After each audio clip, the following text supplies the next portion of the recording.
Hello, and welcome to AA Beyond Belief, a podcast by, for, and about people who have found a secular path to sobriety in Alcoholics Anonymous. My name is John, and I am here with my co-host Angela. Angela, how you doing? I'm doing well, John. Happy to be here. Happy to be celebrating this milestone with you. Well, thank you. I feel like I've put you on the spot because gosh, I think it was like a month ago. I was so excited about this. As Angela, would you do an anniversary show with me and just interview me, ask me questions? It's like, so I basically saying, you do the work, please. And then I started thinking about it. I thought, well, what if I can't answer these questions? Yeah, so. I wrote down some doozies that, I used a lot of big words, and we're going to talk about square roots. And okay. No, I'm just kidding. Well, it's I just can't believe that so much time has gone by. And I kind of really wanted to have an opportunity just to maybe give a little background history of how AA Beyond Belief started, and also to thank the people who worked with me to make it possible, and to somehow verbalize, which is so difficult for me to do. And I think you might relate to this, Angela. Mm-hmm. Verbalize just what it means to me. And when I have interactions with people who listen to the podcast in particular, I just don't know how to put it into words, but it's a really it's a deep, this whole podcast thing has just been a transformative experience. And I just felt definitely. Like I just wanted to find some way to celebrate and acknowledge it. So that's what we're here to do. Cool. Yeah. Well, with that, one of the things that I wanted to know is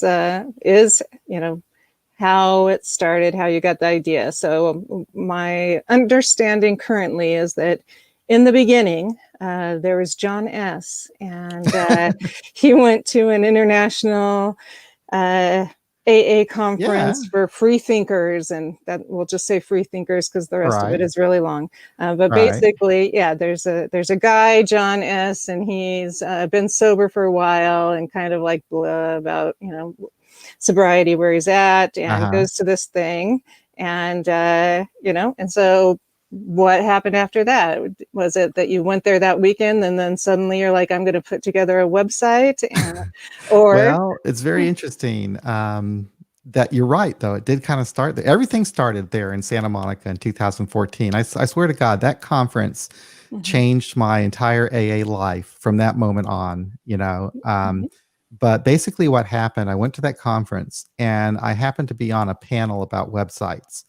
And I was talking about the website that I built for my group, We Agnostics Kansas City. And at that time, I had the website for the group, and I also had a blog where I would do a lot of writing. Mm-hmm. And then Roger C. From Hamilton, Ontario, was also on that panel, and he was talking about his website, AA Agnostica. Mm-hmm. And so I knew about Roger. I knew of Roger. Everybody at the conference knew Roger because of his website. And after the panel, he gave me gave me a compliment for my website, and we exchanged words, and that was pretty much it. And we went on our separate ways. But then after that conference, he and I stayed in touch. But a lot of us stayed in touch. I mean, we came back from Santa Monica, and we kind of stayed together through social media and so forth.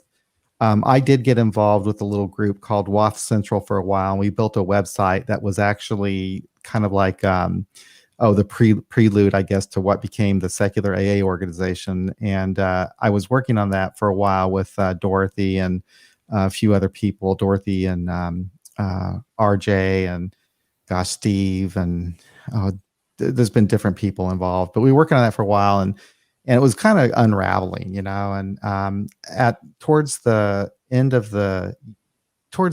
beginning of the summer, that was kind of winding down. And Roger contacted me, and he told me that he'd been working at AA Agnostica for 4 years, and he was getting tired, and he was ready to move on and do other things. And he was wanting to retire. And he was going to discontinue posting on AA Agnostica. And he asked me if I would create a site to kind of carry on that work.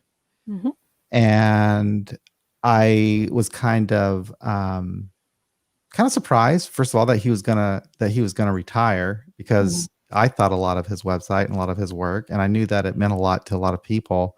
But I Yeah. was also kind of surprised that he thought that maybe I could create something, and it was kind of intimidating to try to follow that, you know. But I said yeah, and Roger and I kind of went to work creating the website.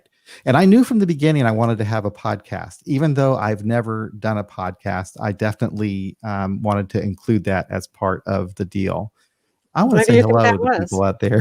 There's some people in the room that have been making some nice comments. I just want to say hello, Joe M, and Doug K, and Mary, and Bree, and the Facebook people that I can't see their names, and Peter And T, Peter, yeah. and Dale K. Thank you all for being here. And thank you for coming every Friday and being part of this. It's just it's a lot of fun. So anyway, I interrupted you, Angela. Oh, I was just curious as to why a podcast? You said that you knew Oh, from the beginning. So we I have wanted to that do it from the beginning. the Yeah. background of that you knew how to kind of put together a Yeah. website and and articles or Yeah. blog type thing, that Yeah. was there. So what was it about doing a podcast that you wanted to do or that seemed important for this? So I was listening to podcasts, oh man, for a few years. And it started with that period of time when I was considering that I was an atheist. I was realizing I was an atheist. I can't even quite remember when this was, maybe back in 2012. It's like Hmm. a couple year process. And I listened to these atheist podcasts, Hmm. and I really enjoyed them. I got a lot out of them. And so I understood podcasts from the listener's perspective, and how what a valuable tool it was, I guess, to communicate and to put across ideas and to connect with somebody. Hmm. Although I don't think I really realized that in my frontal lobes, but Right. somewhere inside, I kind of realized that there was something about that medium that was special. Well, did you And ever listen to like the tapes, the AA speaker tapes? not so much, but I Oh, have. okay. Now So I I did wondered if listen there was to a connection there. No, but Joe C did. I listened to Joe Hmm. C's podcast, and I really liked his work. And I still do. He just does he does such a great job with his podcast. He's very professional, and he Yes. always does a really good write up. And obviously, he puts a lot of thought and work into the podcast beforehand. But Hmm. he helped kind of shape my views of how I feel about AA, and how what I guess he helped me find my place in AA as a secular person. Yeah. And his podcast made me think of things that I hadn't really considered before.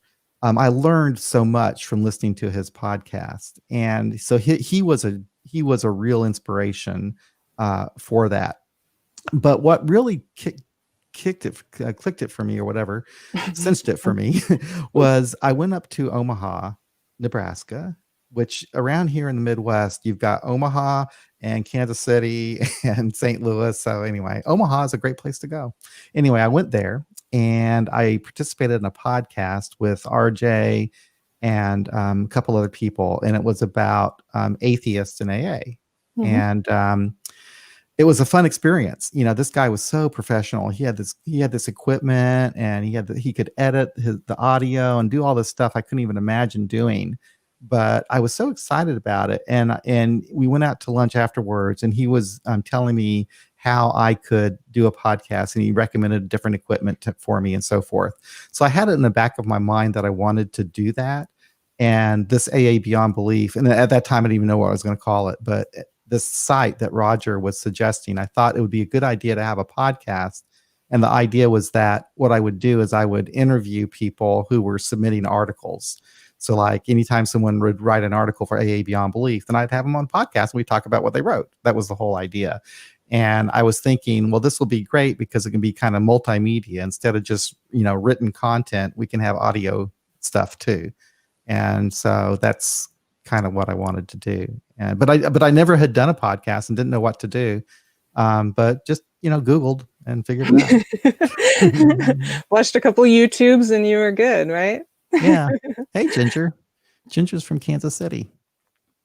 And I see John on there as well, and Doug. Yeah, John. So Hey, John. very cool. So, what were your other hopes and dreams for for the website and the podcast, and have they come true? What are the things that are easiest for you, and what are the things that are still kind of difficult? Well, that's a good question.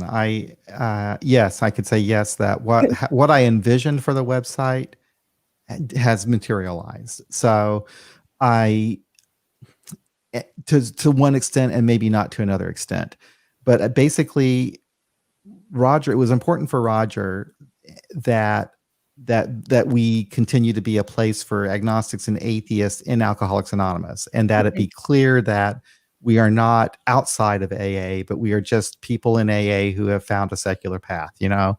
And so all of the stories would be an opportunity to reflect the experience of secular people in AA. Mm-hmm. And so that was going to be important. I wanted to make sure I did that. But we would also write about things that wouldn't necessarily fit as a topic at an AA meeting, Mm-hmm. but would be what we would talk about after the meeting over coffee, Okay. So some of the stories, some of the articles you see there, you might read it, might think, well, this really isn't AA. This is about the naltrexone or whatever, it's like, that has nothing to do with AA, but we might talk about that over coffee after the meeting, it's that kind of thing, because they're just things that I thought that would be of interest to people in AA, people in recovery in general, but people in AA specifically, and secular people more so. So we were able to achieve that. I also wanted it to be a site that wasn't necessarily identified with one person. I didn't want people to think of it as my website. I wanted it to really belong to the community, and I think to a large extent we have achieved that, but not to the degree that I would have liked to. So what I did, I actually created a corporation, a nonprofit corporation. I got some people to help me. Put them on the board of the corporation. And the whole idea is that I wanted to create something that would live on regardless of who was involved with it. So, it would be, I would just be a person that was working there with other people, that's all, Okay. that's all. Yeah. And that was going on for quite a while. I got some help. And I'm going to start with this group of people, but this is like the second group of people that came in to help me. Doris A. from Urbana, she became the chief editor. I made her chief editor, and she was also the president of the nonprofit. And Thomas B. and they were both from Illinois, Central Illinois, Urbana, Illinois, that area, Champaign-Urbana. Thomas B. and we were on the corporation. And then PJ from Australia, he was an editor. And then Galen from New Jersey was an editor. So we all worked together on this. And how it worked is Doris would go find people who would write stories for us, because it's like, we weren't being flooded with people sitting in stories. We had to actually go out and ask people to write for us. And she was really good about doing that and then following up with them. She would like just really be on top of them. Oh yeah, she's the reason why I was in Toronto was that she contacted me and said, your group's been around for a while. Do you want to send somebody to be on a panel? And so we talked about it and we're like, sure. And so that's how I ended up in Toronto. Yeah, she was very persistent. She did a great job. And so she brought in PJ and Galen. And basically what she would do, she would get an article, and then once she got it, she would send it off to either PJ or Galen to do more editing and copy and proofreading and all that kind of stuff. And it was a great help to me, because they took care of all the written articles and I could focus on the podcast. Yeah. And so I would just do the podcast. Doris would take care of the articles, Doris, PJ, and Galen, and the authors who wrote them. And when they did do that, I would post them on the site. But I also trained Doris, and she started posting them where I didn't even have to do that after a while. And so we all worked together on the site for a couple of years. I mean, some of us still are. I mean, Doris had to leave. Doris finally. It's a lot of work. it's a huge amount of work Right. doing this. It could really be a full-time job, and to a certain extent it was for Doris. I mean, she was putting in so much time, and she already was working for another nonprofit in Urbana, and that she loved working for, Books for Prisoners. And she she said, and she was moving with her partner to Wyoming, and she just had a lot going on. So she left, and so that just left PJ, me, and Galen. And then that's where I'm struggling, I guess, where I might need help. It's that it's very difficult to carry on the stories and the podcast. And sometimes I honestly think about just giving up the part of the stories, the written stories. But then it's kind of funny. This week I had like 3 or 4 people contribute articles, so you just never know. Nice. Yeah. So if anybody wants to help with the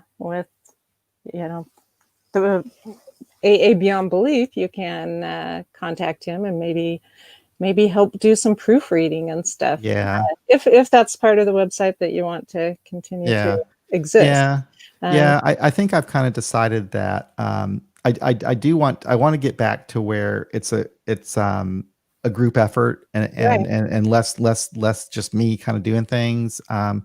And that's just like was important to me and still is important to me to do that. So I really need to kind of strengthen that part up again, to build that back up. But I think what I'm going to do is kind of continue what I'm doing with the podcast. And then if we don't have a story to post, we don't have a story to post. That's fine. And if we do, we do. And maybe we'll redesign the site to accommodate for that, for the times when we do and don't. But yeah, I definitely, people who could submit articles would be great.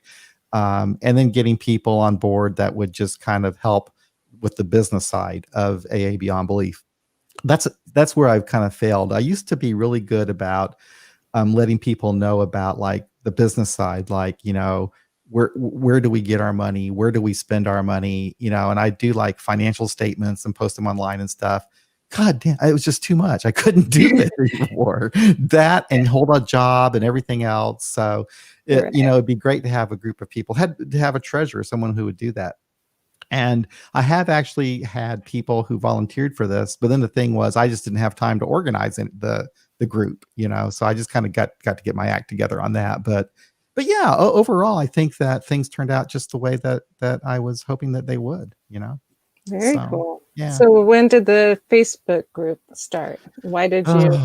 Okay. So the Facebook group I started that because, so when we came back from Santa Monica, we started the secular AA coffee shop. It was called the Waft Central Coffee Shop, I think, at the time. I don't know. Anyway, so we started the coffee shop, which was a Facebook group, and it was growing and doing really well and everything. And I was pretty involved with it.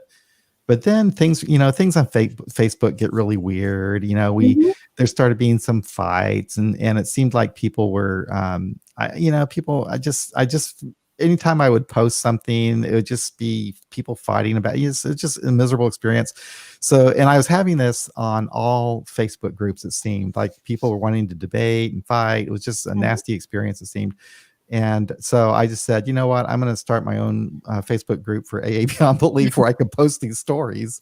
Yeah. And, if anybody yells at me, I could throw them out of the group, So that's what I did. And in the beginning, yeah. And in the beginning, actually, I was kind of firm. I mean, if anybody did the slightest, problem, I just throw them out. But not so much now. But anyway, it's kind of funny. The group has really grown and evolved. You mentioned today 2,000 members now. Yeah. When you go to the top of the page, it says something along the lines of AA Beyond Belief private group, 2,000 members. Yeah. Like, wow. That's amazing. And it's interesting how that Facebook group has evolved. I think overall, as far as Facebook groups go, I think it's a good one. I think it's fairly healthy. I mean, every once in a while you'll get some posts that people might not like or are kind of controversial, but for the most part, I think it's a pretty good group. But I find it interesting because I think we started growing really quickly after COVID, sometime around March, April, May. And more people were coming online and they were learning about secular AA. Mhm. And what's the bubbles we're talking about there? Speaking of which, can you post your contribution link in the chats? Yes, I will do that, Bree. Anyway, so what was I saying there? I was talking about the group. Oh yeah, so the group. So anything. The thing that's interesting about that group now is that there's a lot of people that have come to that group that really don't know about the website or podcast, I don't think, but they know that it's a community of people in AA who happen to have a secular view, and Mhm. then a lot of them learn about the podcast after they get into the group, which I Right. find really interesting. And and also what I find interesting about the group, and I always kind of knew this and suspected it from all the conversations I've had with people who are secularists within AA, Mhm. is that they are not they're more they're more traditional with their program than one might think. So in other words, it's like they're not most of the people are not anti-steps.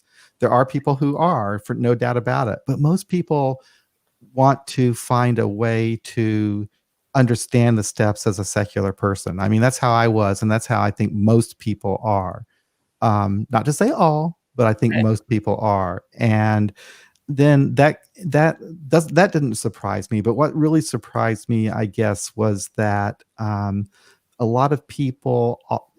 There's just, I mean, there's a big variety of people, but the people are more traditional, I guess, in their feeling about AA than one might think. But there's still a lot of variety and diversity within the secular community for sure. But that kind of surprised me, I guess, that more traditional than not. Right. People really want to follow the traditions and that kind of thing.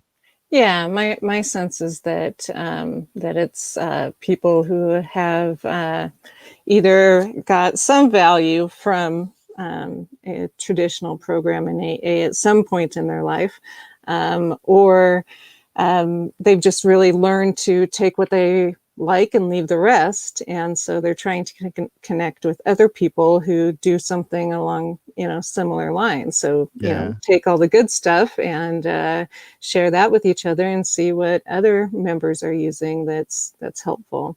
Yeah. So yeah, that's what I like about it, and what I like about the podcast, in general. What I saw when I went to it was a podcast that yes, did talk about AA in a secular way, and maintained a close tie with what uh, most of us, understand AA to be. But I did like that, that there were things like the Sinclair method, Yeah. and and I do think that, possibly 5 years ago, things like that would have been like, wild, or mentioning, medication assisted recovery, those kinds of things. But I don't think they are now. I mean, in a traditional meeting, I think it's probably still frowned upon to talk about that stuff. Right. But I think the majority of us that are secular in AA are, talk about that stuff, and most of us have different aspects of things outside of AA that we feel contribute greatly to our program or enhance things that we learned in AA or from the steps. And so, we like to synthesize and share that with each other. And that's what I liked about it was, Hmm. I thought that was cool to have a place where you could still be, have your roots, I guess, and explore other ideas as well, because I know that's not always how it's felt in other places within AA. Right. Yeah. So yeah, I saw something the other day. Someone was posting for a weekend, Zoom conference, and the topics were, you know, actually use the word God, and it shocked me for a minute because I'm used to this group and my meetings, and just a small amount of traditional meetings, and so sometimes I forget that I'm not mainstream AA. Yeah, right. Yeah, and so it'll be nice one day when I forget and it turns out to be true that that I am mainstream AA because AA's caught up to the secular point of view. Yeah, that's really it's very true. We are mainstream. We are quite normalized now. We're not the bad boys of AA or the bad girls of AA. We're we're just normal. But occasionally, I still get comments, mostly on YouTube. Someone says, "You're not AA. Stop this. If you don't like it, go." And if like someone's left a comment like that, I just read it today. It said, "If you don't like AA, he said, leave AA alone. If you don't like it, go start your own thing." But the thing is, I do like it. I'm not. Yeah, yeah, So it's like, I don't quite right. understand that. And it's that I guess that someone thinks that if you criticize anything that you just don't like it or something, I don't Yeah. understand. And actually nowadays I think we do very little criticism, I mean, at all. Mhm. Anyway, Yeah. so Well, and I think most of us say what works for us and what doesn't work for us. And, if somebody is a part of AA, they should, be familiar with that kind of language that, the take what you want and leave the rest. yeah, But, we are in a fearful time. And so I'm sure yeah, that people stumble across the podcast on YouTube and it scares them to, see that there are other ways and other things that people are doing. I think I've mentioned before that most of the pushback I've received in the rooms when I mention that I'm atheist is from people who were like me that came into the rooms as being atheist, agnostic, or a free thinker, and changed that because they thought they had to, because they didn't see anybody else say that that they didn't have a higher power or anything about an alternative higher power. It was just God, and so they changed that in order to get sober. And so seeing somebody come in and not do that, has more to do with them and some internal work that they probably need to do on that than it does with me. And so I think sometimes that's what I read into the YouTube comments is things like that, where somebody yeah, is fearful or they find it threatening or whatever. yeah. But yeah, that if you don't like AA, leave it alone, Hmm. or this isn't AA, then they don't know a lot about AA, and No, I would suggest they study the history of AA right. to understand what it's about. Also, Joe has just put out a podcast that talks about some of Hmm. that, so it'd be excellent for that person to go and hear about what criticizing other AAers. Right. So Yeah. anyway, I did open the phones up, by the way. So if anybody wants to call in, feel free. 844-899-8278. And speaking about AA Beyond Belief, Angela, I have to say, this live stream has really been huge.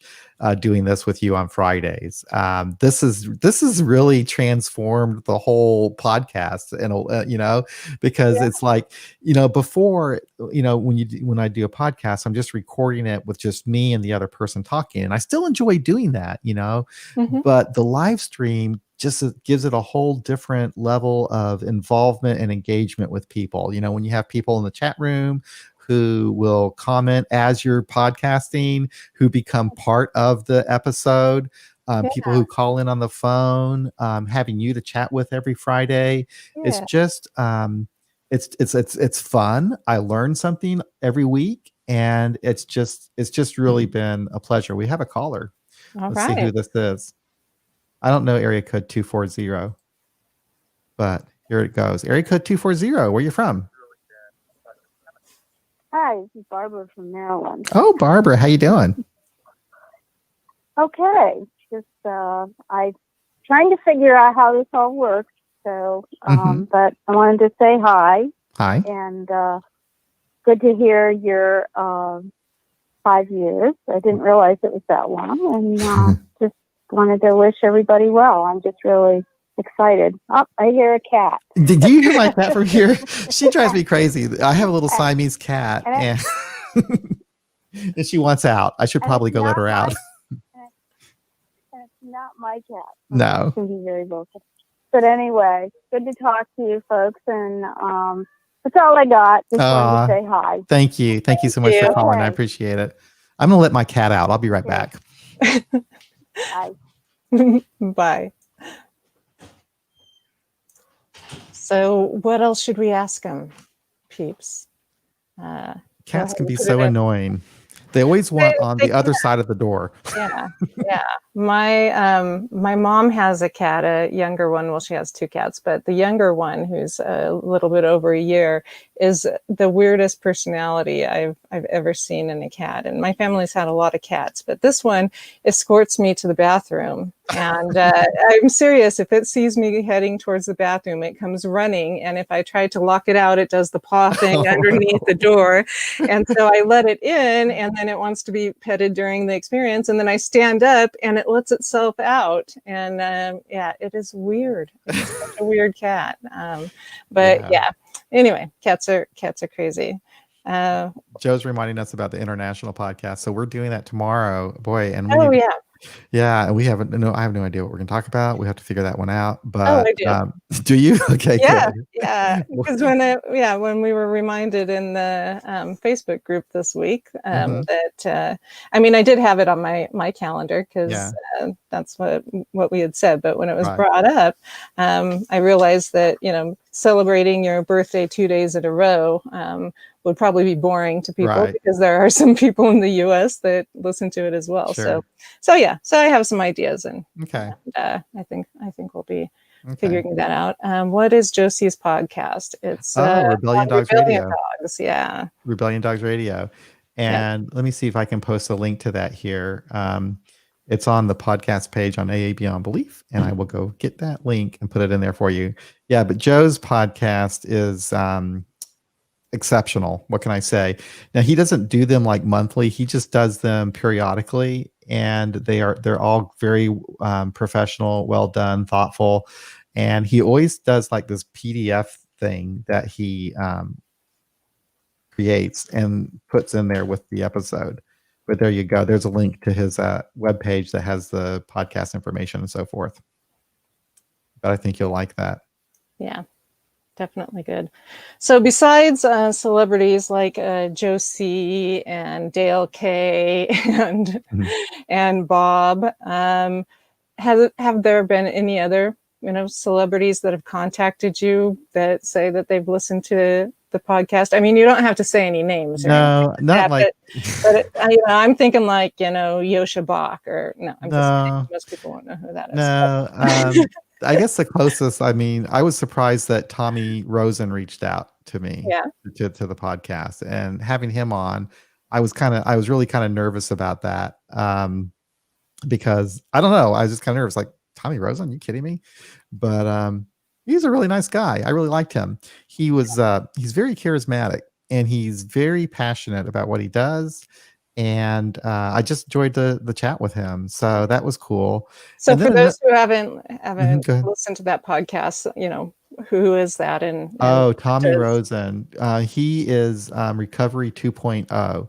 And he wrote, that's the name of the book, Recovery 2.0, which is basically taking your recovery beyond the 12 steps. So in other words, after you go through the steps, you have other things to work on. And so that's where he has a more of a holistic approach, I guess, to his recovery, where he's really into yoga and stuff like that. I'm going to try to find that podcast and link to it here. But he's really big into yoga. And he was the first person I met, Angela, who explained to me, and it made total sense, that his first addiction was sugar as a kid. And I remember reading it in his book, the way that he would describe it, and I could really relate to it because we're about the same age. He's a little bit younger than me, but he grew up in the same era where we'd eat these sugary cereals, and I know they still make them. Right. But I remember as a kid pouring more sugar on top of the already sugary cereal. And it was like accepted as a normal thing, the kids would be eating all the sugar, and that stuff is so addictive. And he kind of enlightened me about that. I started thinking about that and in a different way.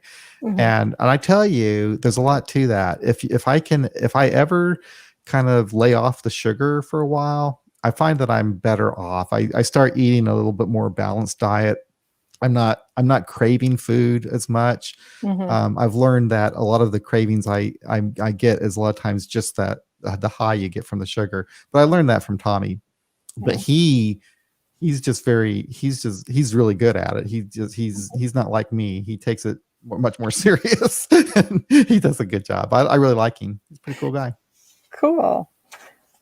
And I asked you before when we were doing like a question and answer, what, one of your favorite podcasts Oh, were. we have And you have a caller? a caller. Sweet. He's been on there for, well, not that long.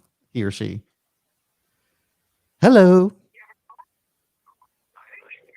Hello. Oh, Fred. How you doing, Fred? Hi, good. I'm doing good. I tend to agree with you. And did you know that alcohol is really has a high content of sugar in it? Yeah, it does, doesn't it? All, Yeah, it messes with your sugar levels. All alcohol products have a high content of sugar, and sugar is so addictive. That's the greatest addiction we start with as youngsters. Hmm. That's why they say candy is dandy, but liquor is quicker. Yeah. There you Yeah. go. You And wasn't it that in, old saying from your mom or dad or some older person? They say candy is dandy, but liquor is quicker. Yeah, I've heard it. And we didn't realize those type of things coming up. No, How addictive they were. no. But see, I developed diabetes. Ah. So if I want sugar, it's really kind of impossible for me. It's like I don't crave it anymore. I've been without it. I don't drink soft drinks. I don't drink alcohol. I don't drink any of these products loaded with sugar. And I grew up with the Kellogg's stuff like you did, and we didn't know Kellogg's was going to turn America into obesity and all these Yeah. kinds of addictive things, Right. because it's like a self gratification thing. Yeah. You want it right away to feel that high, and ADHD and all the things that happen to children because they get on this sugar fix. Yeah. There was this test they did. It was called the marshmallow test, Uh-huh. and they put a marshmallow on a plate in front of a child in a secluded room, and they said if you want this marshmallow, if you don't eat it, I have to go somewhere, and if you don't eat it and I come back, I'll give you a second one. But if you eat it, that's all you get. So, they did this test, and very few children succeeded Yeah. to stave off the sugar addiction. Yeah. And I'm the same way there with was only a few soda. that would get to. Yeah. I don't So drink soda either. it's incredible what we inherited from people, families, tradition, these Yeah. things that were supposed to be healthy. Yeah. That was supposed to be healthy food. But we don't know what mistakes we make until we find out later in life, and That's then we true. realize, my goodness, so. But John and Angela, I want to congratulate you Oh, thank you. on 5 years of this live broadcast and all the things, all the interviews that you've done with people are so astonishingly wonderful. Thank and you. all the comments that people have made, and the intellect, the things that you can learn from listening to the show are so wonderful. I gotta thank you again and again. Well, And thank you. I really appreciate it, and keep up the good work. Thank you. Thank you, Fred. You have a good evening. Okay, bye-bye. Bye-bye. That was nice. Yeah. That's, Angela, I was talking to you, and I know you feel the same way because you get this too sometimes, but I get maybe 2 or 3 emails a month from somebody who just found the podcast, or maybe they've been listening for a while and they wanted to reach out and let me know how much it meant to them. Maybe they were listening to it while they were in treatment, or it was the first time they had ever heard an atheist talk about recovery and AA, and it just blows me away. And that's the kind of thing it's hard for me to verbalize how much it of what it does to me, because I don't quite I'm just grateful to have the opportunity to do that, and that people are helped by this is even better. So I'm glad that happens, but it's not really me. It's the people talking with me, I think. So anyway, but Yeah, no, I'm always surprised as well, that when people find it useful. I'm happy, that it is, but oftentimes we end the podcast and, and somebody, will ask me how it went, and I'm like, I don't know, or, I don't know what some people get out of it. But I do know for me, it's kind of like when you go to meetings and stuff, that sometimes you'll get something that you weren't expecting when you walked in, or if it just was kind of a meeting. There might be times later down the line that I'll remember something that somebody said in there that was really helpful. And I appreciate that. So yeah, when people call us or send us messages and let us know, that it's been helpful to them, because this really is,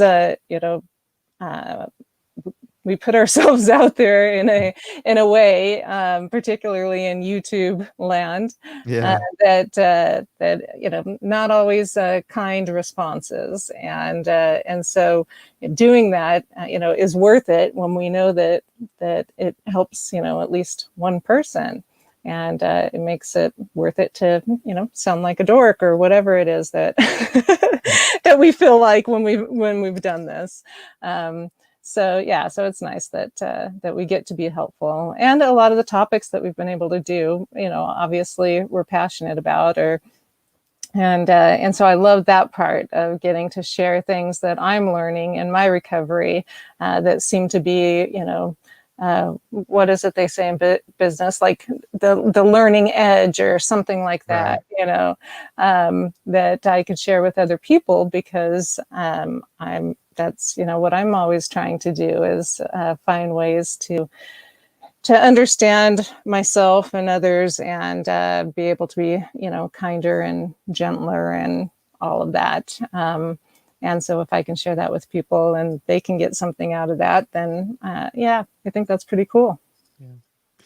Bob K is out there, and I can't end the night without talking a little bit about Bob and his role at AA Beyond Belief. When we first got the site set up, Roger set up a lot of articles in AA Beyond Belief on our WordPress dashboard that were chapters from Bob's book, Key Players in AA History. And we've actually now posted all of those. Finally, this year, the last of those articles got posted.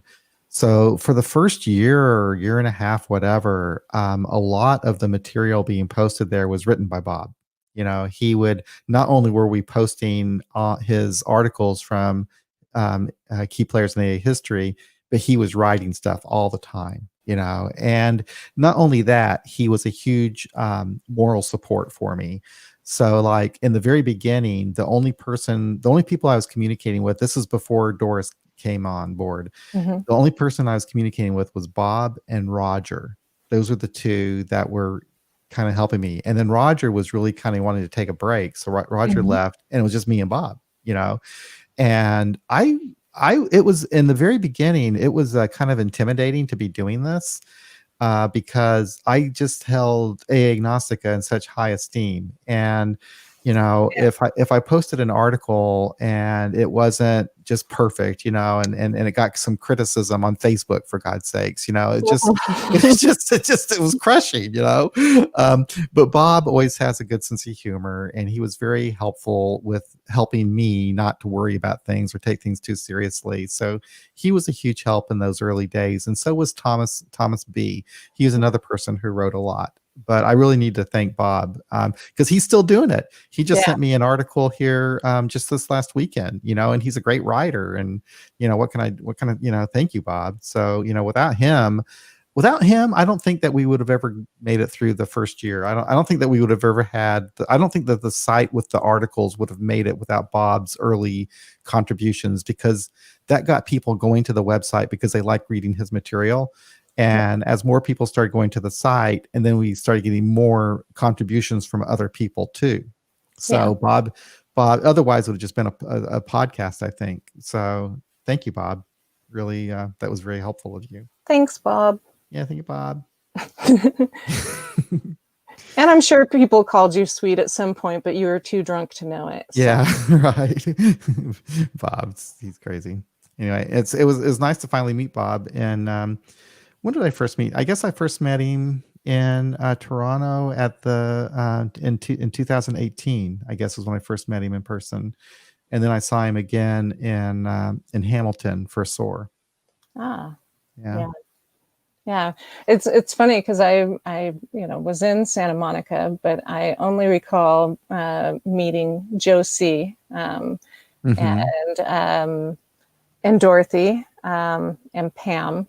And Glenn, and I may have talked to some other people, but a lot of people don't know that I'm actually very introverted, and so unless I know a lot about the conversation that's happening, or I have a couple of my posse with me or something, I don't talk a lot, and so that one I enjoyed.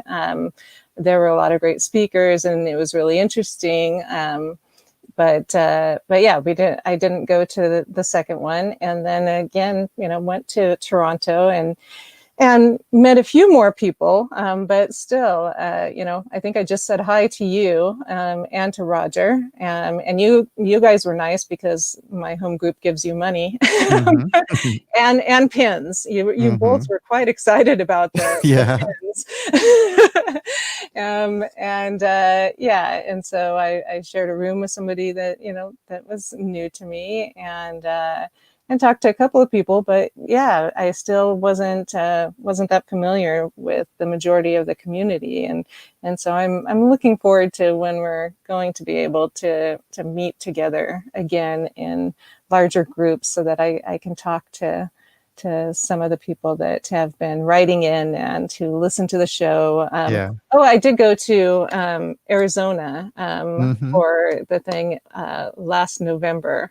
And that was great. And I got to talk to a few people, and that was where a couple of people came up to me and said hi, and that they listened to the podcast. And that was like the first time I was like, whoa, people who don't know us, are listening to the podcast. That's so cool.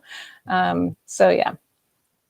Well, we're fortunate that for the community that we have, that there's enough people that it's amazing that we have this online community that kind of spans on from social media and the website and YouTube and all these different places, and we all kind of come together, and there's lots of us. I mean, there's thousands of us. AA Agnostica has had 3 million views, I think now, since it's been going. AA Beyond Belief has had over 1 million views by now. The podcast gets listened to by maybe 10 or 12,000 downloads a month. The website maybe 15,000 a month goes to that or so, or 20,000.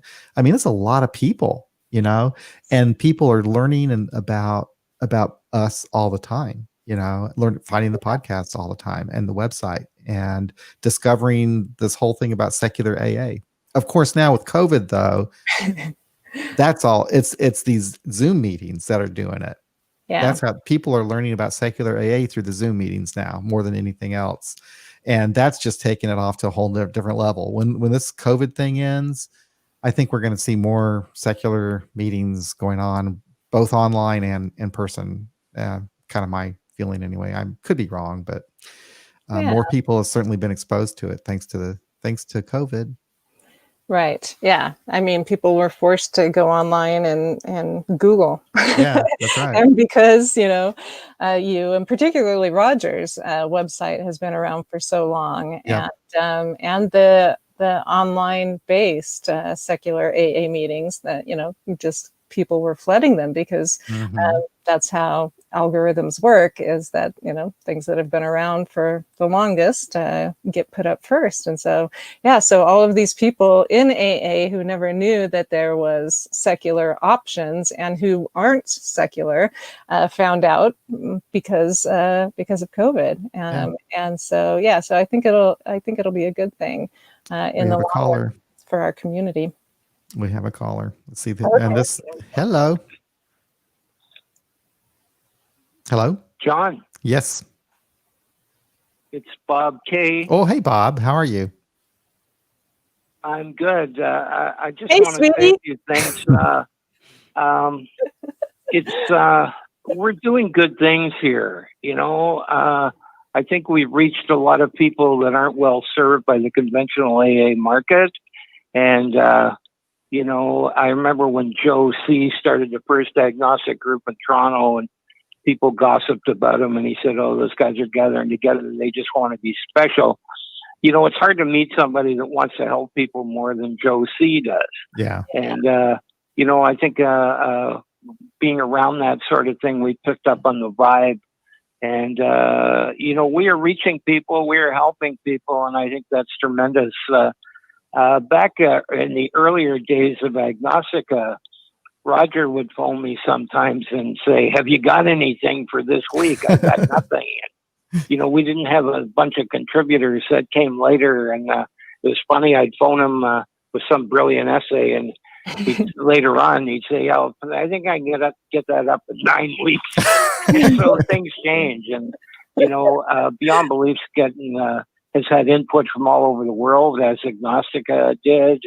Los Angeles and England. And I think the diversity of writers has been a tremendous asset. And anyway, you've just gone a different direction with the podcast and stuff, and added a real dimension that, not everybody among us are big readers. Right. And, they like listening. And anyway, it's terrific. You guys have done great. And Angela is delightful. Yes. And you are delightful, and keep up the good work. Thank you, Bob. Thank you very much. Nice hearing from you again. Sweet. Sweet. Bob is sweet. He is. So yeah. And AA Agnostica, Roger, he never did retire, which is fine. It's like, so now Roger's got his site, AA Agnostica, and he's got some great stuff going on there. And he and I are still great friends. And we talk about on Zoom privately, once or twice a month anyway, always stay in touch. And that's been a real, it's just been really nice. So now it's been like for 5 years I've known Roger, really since I met him in Santa Monica, and we've become really good friends.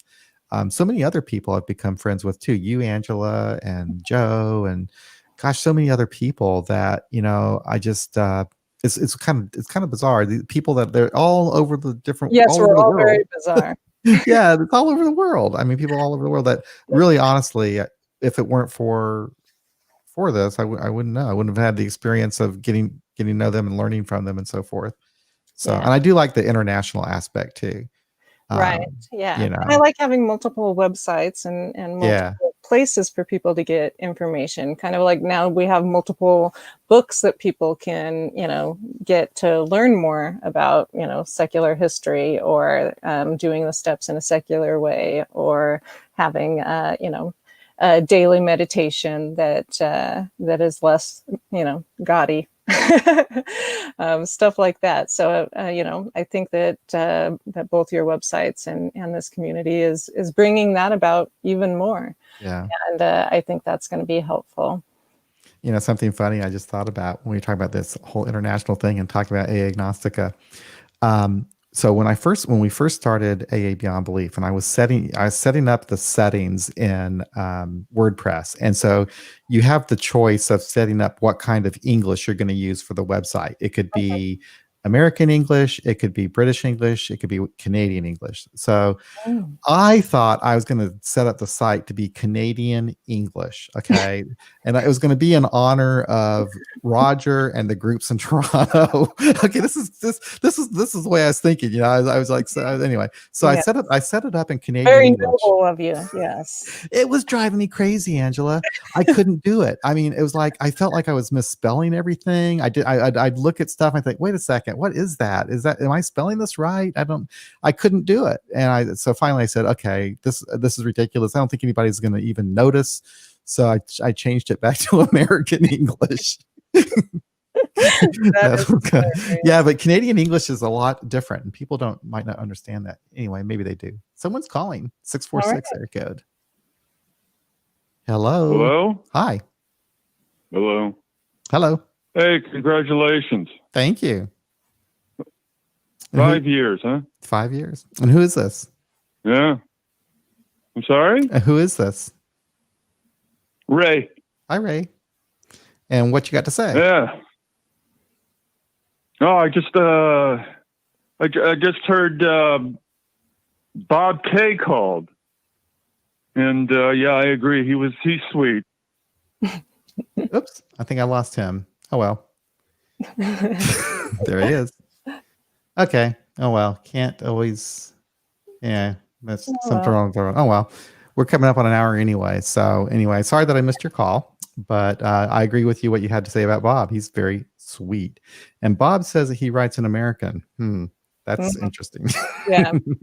I don't know about that. Yeah. Anyway, yeah. So yeah, I think you did a good job on your celebration episode. And if you could change anything about it, what would you change? About this whole AA Beyond Belief thing? Yeah, like would you change the name? Do you? Yeah, I thought about that actually. Sometimes I like with the podcast in particular, having it called having the name AA in it. Sometimes it causes a problem because I like to talk about things other than AA. Like we were saying at the beginning, I like to talk about stuff like we would talk about after the meeting, Right. And some people just don't appreciate that because they see the word AA in there, and then I'm talking about sugar addiction or something, Right. or I'm talking about safe injection sites, and so I sometimes do regret that. And the funny thing is, you could change it around. You could be Beyond AA Belief. I could, and you can always kind of change it up. But the thing is, I never really came up with a name for the podcast. I wasn't originally going to name it AA Beyond Belief. We called the site AA Beyond Belief. And then when I put the podcast up, I just said, okay, let's name it after the website because I couldn't really think of the name of it. But that's one thing I think about. But then I actually asked people about that, and most people prefer that we just leave it as AA Beyond Belief because it helped people find it that way easier, So other than that, I don't know if there's anything that I would change. It's just been a great experience, and thank you, Angela. Thank you very much for this evening and for all of these live streams that we've done. Yeah, I enjoy it. It's been fun. So I guess we can head on out.